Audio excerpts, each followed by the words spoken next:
¿Qué tal? Les doy la más cordial bienvenida a una nueva emisión de la serie La Constitución nos une, un esfuerzo del Canal del Congreso y la Cámara de Diputados para contribuir a la cultura de la Constitución en nuestro país. En esta ocasión dedicaremos el programa a analizar el tema Los derechos de los niños y la Constitución. Para ello nos acompañan dos expertos, dos conocedores del tema. La doctora Mónica González Contró. Mónica, bienvenida. Muchas gracias por la invitación. Ella es abogada general de la Universidad Nacional Autónoma de México e investigadora nacional. También nos acompaña el maestro Luis Enrique Guerra García. Enrique, bienvenido. Gracias, David. Él es Procurador Federal de Protección de Niñas, Niños y Adolescentes en el DIF nacional. Antes de hablar del tema de los derechos de los niños, acompáñenos a ver un reportaje que hemos preparado para ustedes. A lo largo del tiempo, México se ha ocupado de proteger los derechos de los niños. Por ello, ha firmado diversos tratados internacionales que obligan al país a adoptar medidas que reconozcan las garantías de los infantes. En septiembre de 1990, México ratificó el Convenio sobre los Derechos del Niño y los protocolos relativos a su protección en conflictos armados, venta de personas, prostitución infantil y pornografía. Además, el país ha modificado el artículo 4 de la Constitución para reconocer que los niños son sujetos de derecho, que se deben cubrir sus necesidades alimentarias, de salud, educación, esparcimiento y derecho a una familia. Asimismo, el Estado mexicano reconoce su responsabilidad en todo lo necesario para favorecer el respeto a la dignidad de la niñez, el ejercicio de sus derechos y facilitar que los particulares puedan colaborar en su cumplimiento. En México, un niño tiene el pleno derecho de asegurarse su desarrollo físico, mental, emocional, social y moral, gozar de un ambiente libre de violencia o cualquier tipo de agresión, abuso o explotación. La Ley de Protección de los Derechos de Niñas, Niños y Adolescentes se funda en el reconocimiento de los derechos establecidos en la Constitución mexicana y obliga a las entidades federativas a homologar sus respectivas legislaciones. De igual manera, esta normativa establece la Procuraduría Federal de Protección de Niñas, Niños y Adolescentes, misma que deberá garantizar la protección integral de niñas, niños y adolescentes mediante la asistencia psicológica, médica, de seguimiento a sus actividades diarias y verificar su inclusión. Estos son los mecanismos establecidos por la Constitución y las leyes para la protección de la infancia en México, a través de las cuales los niños mexicanos forman parte integral de nuestra democracia. Gracias por continuar con nosotros. Les recuerdo que pueden seguirnos a través de redes sociales y formular preguntas en la dirección de correo electrónico que aparece en sus pantallas. En esta ocasión nos encontramos en el Salón de Sesiones de la Cámara de Diputados, en el Palacio Legislativo de San Lázaro. Y para empezar a hablar de los derechos de los niños, lo primero que tenemos que preguntarnos, Mónica, es ¿qué es un niño? ¿Qué es una niña? ¿Qué es un infante? Muy bien, es una pregunta muy importante porque, pues, desde luego esto es una definición, pues, que se convirtió en una definición jurídica a partir de que define la Convención sobre los Derechos del Niño, que hay que decir que es el tratado internacional en la materia aprobado por la Organización de Naciones Unidas en 1989, define en su artículo primero que niño es todo ser humano menor de 18 años de edad. Y en nuestro país, pues desde luego el artículo 4 constitucional recoge esta misma definición. Sin embargo, en la ley general, de la cual tendremos oportunidad de hablar posteriormente, se hace una distinción entre niños y adolescentes, refiriéndose a niños, a todas las personas menores de 12 años de edad, y a los adolescentes, a las personas menores de 18 años de edad y mayores de 12. Y esta es una definición importante, precisamente porque lo que hace esta ley general, pues, es especificar distintos derechos, porque pues no hablamos y desde luego no tienen las mismas capacidades, por ejemplo, un niño de 5 años que un adolescente de 15. Entonces, es una distinción importante la que marca la ley, pues que deriva de un proceso, pues, de especificación de la protección constitucional. Claro. Y aquí, Enrique, me parece que ya Mónica adelantó una parte de la respuesta. Hablamos de derechos de la niñez, derechos de la infancia, derechos de la adolescencia, porque hay necesidad de un régimen específico, a lo mejor no especial, pero un régimen específico para estas personas. Es correcto. La Constitución establece las garantías individuales de todos los mexicanos. Sin embargo, la necesidad de generar elementos y marcos que puedan permitir y darle sustento a políticas públicas especializadas en este segmento de la población, en este segmento etario, es lo que hace la necesidad de generar esta ley que establezca con mayor claridad y definición específica a los derechos que son sujetos estos ciudadanos mexicanos, ¿no? Entonces, es por ello que no es un régimen especial, como lo mencionabas, sino que más bien es un mecanismo de especificación del tipo de derechos que van a tener las niñas, los niños y los adolescentes. Claro. Y aquí yo me permitiría hacer un breve paréntesis. Hablamos de garantías individuales. La Constitución hoy habla también de derechos humanos. Claro. Hay garantías, por supuesto, y ha sido una evolución constante desde el siglo XIX, derechos del hombre, garantías constitucionales, garantías individuales, hoy derechos humanos. Y la otra parte, la ciudadanía en este país se adquiere a los 18 años, pero ellos son los ciudadanos. Claro. De hecho, son los ciudadanos que el día de mañana van a encargarse de la cosa pública. Y por ello también me interesaría preguntarte, Mónica, ¿cuál es ese régimen que tiene la infancia, la adolescencia, tanto a nivel constitucional como a nivel convencional?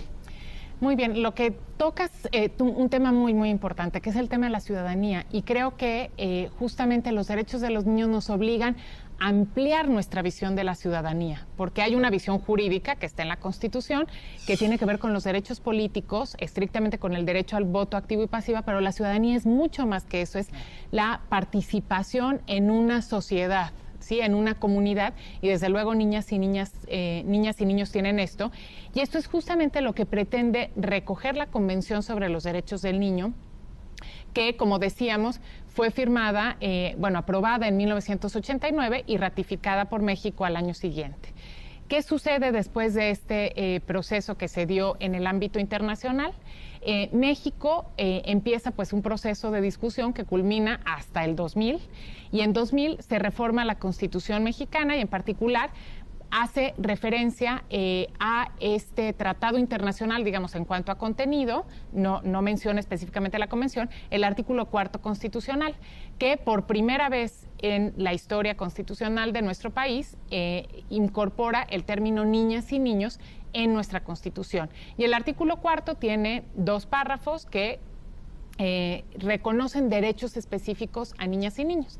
En particular, nos dice que niñas y niños tienen derecho a la protección de los derechos de salud, educación, alimentación y sano esparcimiento para su desarrollo integral.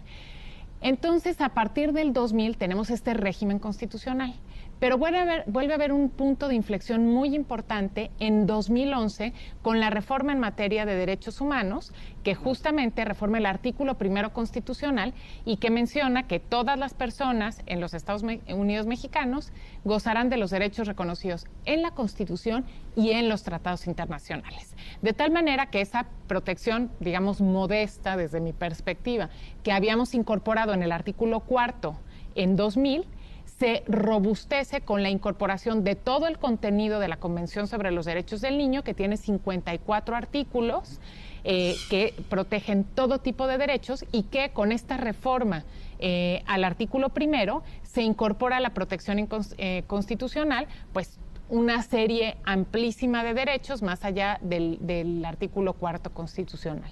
Claro, el artículo 4 es apenas el referente mínimo, digamos, de todo este conjunto de derechos que constituyen el régimen de los derechos de la niñez.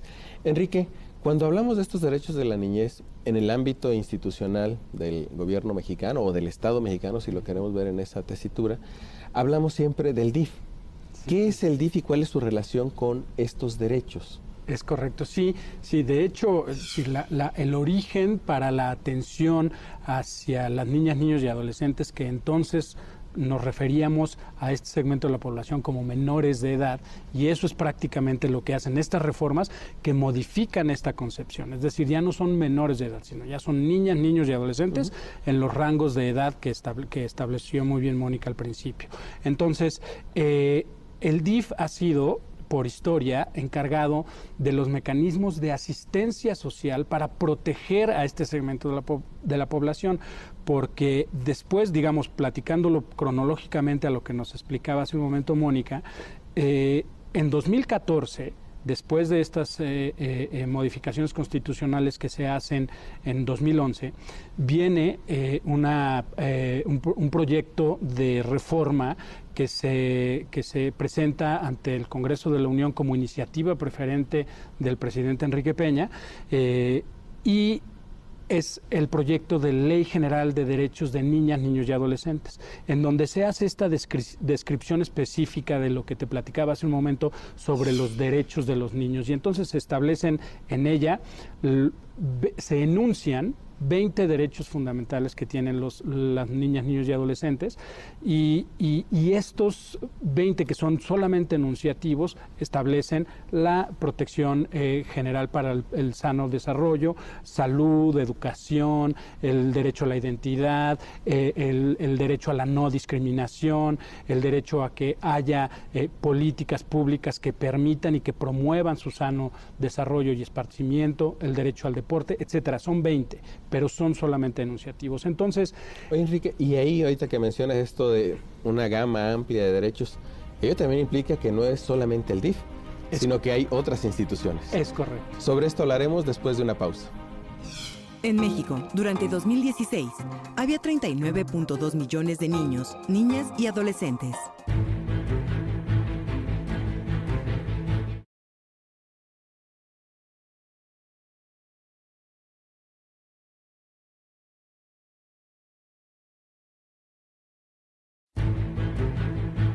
De los 39.2 millones de niños, niñas y adolescentes que habitan en México, 5.5% son indígenas.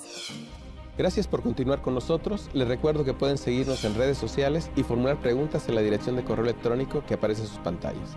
Enrique, hablábamos entonces de que además del DIF hay otras instituciones, y quizá todas las instituciones del gobierno del Estado mexicano, que están orientadas al cumplimiento de los derechos humanos, entre los cuales se encuentran los niños. ¿Cuál sería la visión institucional que se tiene respecto de esta idea? Esta visión institucional, David, está plasmada en la Ley General de Derechos de Niñas, Niños y Adolescentes, en la creación, en esta propia ley, de la Procuraduría Federal de Protección de Derechos de Niñas, Niños y Adolescentes, que se encuentra en el DIF y que es el mecanismo, digamos, operativo para que se vele por el cumplimiento y que se garantice que los niños ejerzan plenamente sus derechos. Sin embargo, también en la ley se encuentra constituido el Sistema para la Protección Integral de Niñas, Niños y Adolescentes, conocemos como CIPINA, y el CIPINA tiene un secretariado ejecutivo y está adscrito a la Secretaría de Gobernación. Este sistema es un mecanismo colegiado en donde se encuentran representadas prácticamente todas las instituciones del gobierno federal y tiene un símil en cada entidad federativa, y se está haciendo hoy mismo el esfuerzo para que en cada municipio exista este sistema. Entonces, ¿qué quiere decir? Este mecanismo,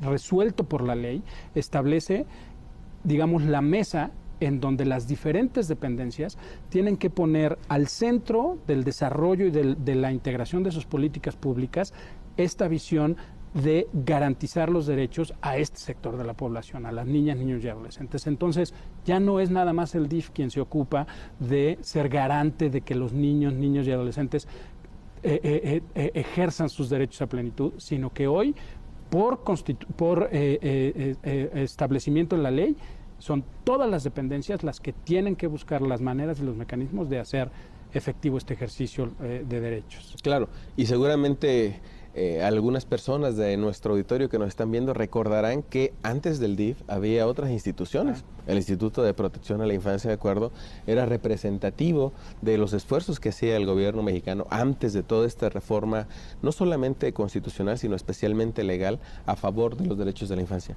Cuando hablamos de estos derechos, y hablamos también de la labor de las instituciones, a veces nos quedamos con la idea de que solo le corresponde a las instituciones. ¿Le corresponde a la ciudadanía, a la familia en el sentido lato del término?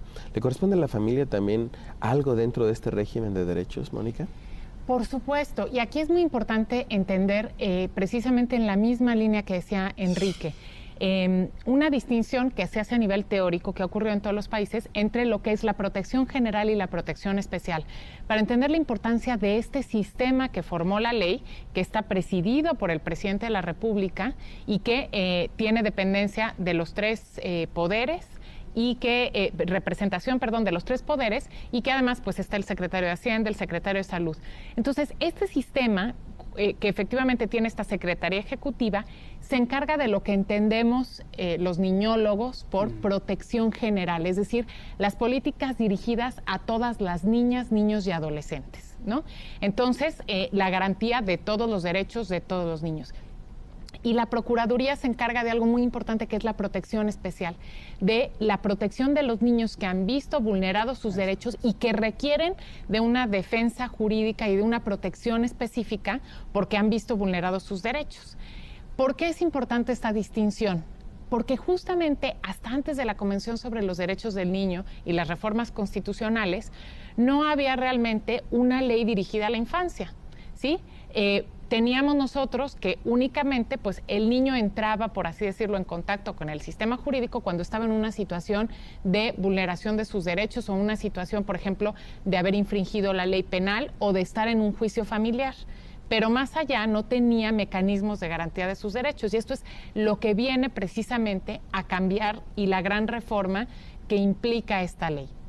Entonces es, desde luego, entender que los primeros garantes de los derechos de las niñas y los niños son los, digamos, los progenitores, el padre y la madre, pero que no solamente debemos de ubicar al niño en este ámbito familiar, que es una visión muy tradicional, que dejaba completamente fuera pues a los niños que no tenían, por ejemplo, una familia, que es el caso más obvio, sino que ubica a los niños como personas, y entonces la Constitución, y este es un ejemplo muy, me parece que muy palpable, la Constitución antes del 2000 decía los padres tienen la obligación de proteger los derechos de los menores. Y ahora la Constitución habla de los padres ascendientes y custodios, es decir, cualquier persona que tenga bajo su cuidado a una persona menor de 18 años de edad que por su condición de desarrollo requiere de una garantía específica de los derechos, ¿no? Entonces, desde luego se entiende pues que los padres son los primeros obligados en la garantía de estos derechos, pero que el Estado tiene ciertas obligaciones directas, por ejemplo, la educación, la salud, que tiene que garantizar estos derechos, y que tiene también que entrar de manera subsidiaria cuando por alguna razón o no hay padres, por ejemplo, pues los niños en condición de abandono, los niños en condición de orfandad, o otra situación muy delicada y desafortunadamente pues no extraña, cuando los padres vulneran los derechos de los niños, por ejemplo, en los temas de maltrato, ¿no? Entonces tiene que ser una pues un entramado, digamos, una estructura muy sólida que garantice el bienestar y la vigencia plena de los derechos de las personas menores de 18 años. Mónica, nos has dibujado un panorama bastante integral, digamos, de este régimen, y voy a hacerte una pregunta que se le puede hacer a una académica, pero que evidentemente entraña también un posicionamiento respecto de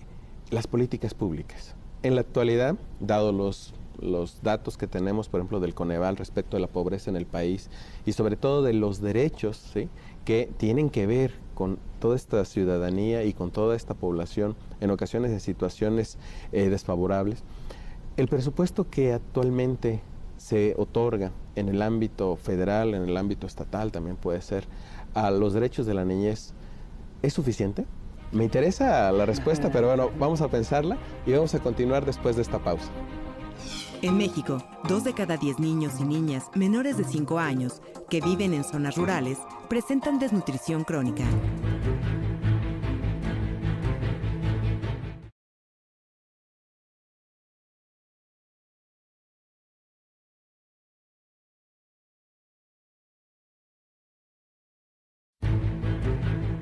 En México, 1 de cada 15 infantes ha recibido alguna forma de maltrato violento en su casa como forma de disciplina. Gracias por continuar con nosotros. Les recuerdo que pueden seguirnos en redes sociales y formular preguntas en la dirección de correo electrónico que aparece en sus pantallas. Volvemos a la pregunta, Mónica. ¿Hay suficientes recursos destinados a las políticas públicas que atienden a este sector tan importante de la población mexicana? Desde luego que no. Y esto, digamos, es muy importante mencionarlo, justamente porque estamos en este salón, ¿no? En el órgano que tiene la atribución de decidir el presupuesto. Desde luego, cuando hablamos del presupuesto destinado a la infancia, pues está dividido en muchos rubros, ¿sí? Salud, educación, ¿no? Alimentación. Sin embargo, al funcionamiento del sistema, este sistema que fue creado por la Ley General en 2014 y que se instaló en 2015, no se le ha destinado presupuesto. Y entonces, algo que decimos mucho quienes trabajamos en el tema de los derechos humanos es que los derechos humanos sin presupuesto son pues meras declaraciones de buenas intenciones. Los derechos humanos requieren presupuesto y especialmente los derechos de una población que es la más vulnerable a cualquier cosa, es la más vulnerable a la pobreza, es la más vulnerable a los desastres naturales, ahora que acabamos de pasar este sismo, ¿no? Siempre los más afectados son las niñas y los niños. Esto sumado a que los derechos de los niños tienen una condición muy específica. Si un derecho es vulnerado durante la infancia, sus repercusiones son mucho más graves que si el derecho es vulnerado en la edad adulta. Claro. Pongamos un ejemplo que me parece todos podemos entender muy fácil. Una persona adulta puede pasar sin comer o sin recibir nutrición adecuada, ¿no? Algunos días, algunas semanas. Un niño, por ejemplo, especialmente hablemos de la primera infancia, que tiene una inadecuada nutrición, va a tener secuelas para el resto de su vida. Y esto lo llevamos a salud, por ejemplo, pues si un niño no lo vacunamos, si un niño no recibe educación. Entonces, por eso hablamos de la infancia como una etapa crítica en donde los derechos, la garantía de los derechos es especialmente importante porque tiene repercusiones muy, muy graves para el resto de su vida en caso de verse vulnerados. Claro, creo que ha quedado bastante claro. Sin embargo, Enrique. Sí, claro, yo decir un poco abonando a esta idea que nos transmite Mónica muy bien, efectivamente, una manera en la que realmente podremos tener una esperanza de construir un mejor futuro en nuestro país es justamente cuidando esto, que la población que se encuentra en la primera infancia, que va de 0 a 5 y luego después entre la niñez y la adolescencia, tengamos la posibilidad de generarles contextos y esquemas en donde el ejercicio de sus derechos se haga de manera más plena. Entonces, por eso es muy importante y sí, estamos cortos, indudablemente, en presupuesto, por las situaciones financieras que vive el país, que atraviesa el mundo, etcétera. Entonces, hoy los esfuerzos que se están haciendo de manera institucional es que la Procuraduría Federal trabaja en coordinación con las procuradurías estatales, es decir, como lo platicaba hace un momento, la ley establece la creación de esta figura también en los estados y los sistemas igualmente también en los estados. Entonces, hoy afortunadamente, para poder ser eficientes en términos de cumplir con lo que establece la ley y con los presupuestos que tenemos ahora, pues entonces nos coordinamos con las entidades federativas y ahí es en donde tenemos que hacer los esfuerzos para que haya una homologación, porque por ejemplo tenemos procuradurías muy fuertes, muy sólidas, como lo es el Estado de Coahuila, que tiene carácter de Secretaría de Estado, la Procuraduría de Protección de Niñas, Niños y Adolescentes, en donde tiene una estructura en la que incluso tienen policía para atender a la niñez, tienen agencias investigadoras específicas sobre casos de niñez, es una estructura muy sólida, y tenemos otras entidades en donde las procuradurías tienen 30 compañeros servidores públicos.